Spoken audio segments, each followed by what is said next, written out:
السلام علیکم دوستو، کیسے ہو؟ امید کرتا ہوں آپ سب خیریت سے ہوں گے۔ آج ہم آپ کو اس ویڈیو میں بتائیں گے قابل اور حابل کے بارے میں۔ قابل اور حابل حضرت آدم کے دو بیٹے تھے۔ دونوں کے درمیان ایک بات کو لے کر جھگڑا ہو گیا۔ قابل نے حابل کو قتل کر ڈالا اور زمین پر یہ پہلی موت تھی، اور اس کے بارے میں ابھی تک آدم کی شریعت میں کوئی حکم نہیں ملا تھا۔ اس لیے قابل پریشان تھا کہ بھائی کی لاش کو کیا کیا جائے۔ اللہ تعالی نے ایک کوے کے ذریعے اس کو دفن کرنے کا طریقہ سکھایا۔ یہ دیکھ کر قابل کہنے لگا، ہائے افسوس، کیا میں ایسا گزرا ہو گیا کہ اس کوے جیسا بھی نہ بن سکا۔ پھر اس نے اپنے بھائی کو دفن کر دیا، اور یہیں سے دفن کرنے کا طریقہ چلا آ رہا ہے۔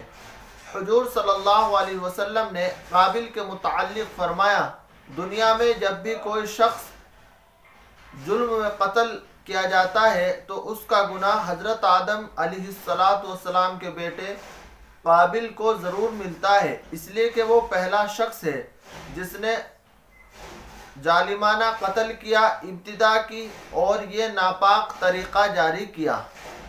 اس لیے انسان کو اپنی زندگی میں کسی گناہ کی ایجاد نہیں کرنی چاہیے، تاکہ بعد میں اس گناہ کا کرنے والوں کا وبال اس کے سر پر نہ پڑ سکے۔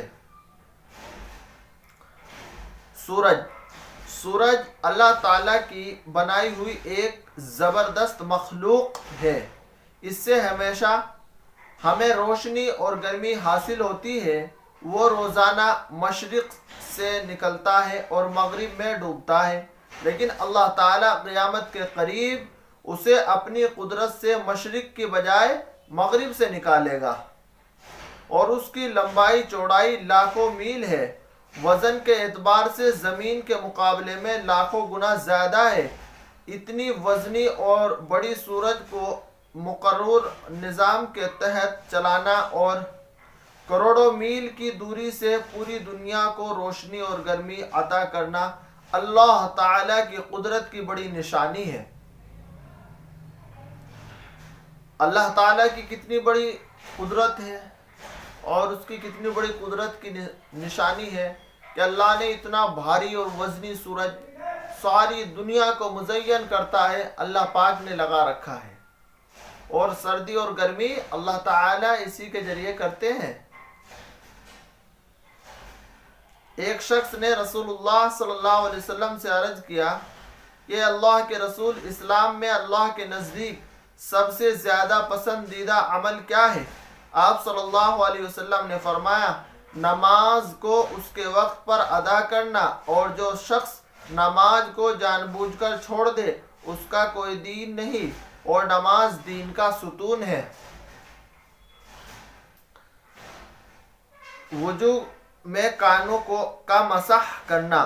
حضرت عبداللہ بن عباس رضی اللہ عنہ بیان کرتے ہیں کہ رسول اللہ صلی اللہ علیہ وسلم نے وضو میں اپنے سر مبارک کا مسح فرمایا، اور اس کے ساتھ دونوں کوہنیوں کا بھی اس طریقے پر کہ کانوں کے اندر روئی حصہ کے شہادت کی انگلی سے مسح فرمایا، اور باہر کے حصے کا دونوں انگوٹھوں سے۔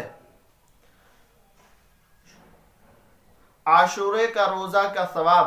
رسول اللہ صلی اللہ علیہ وسلم سے محرم کی 10ویں تاریخ کے روزے کے متعلق پوچھا گیا تو آپ صلی اللہ علیہ وسلم نے فرمایا، یہ روزہ پچھلے سال کے گناہوں کا کفارہ بن جاتا ہے۔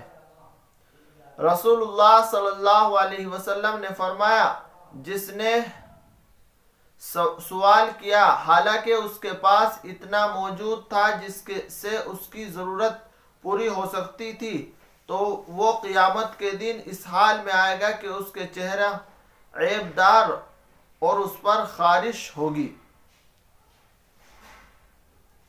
حضور صلی اللہ علیہ وسلم کے گھر والوں کا صبر۔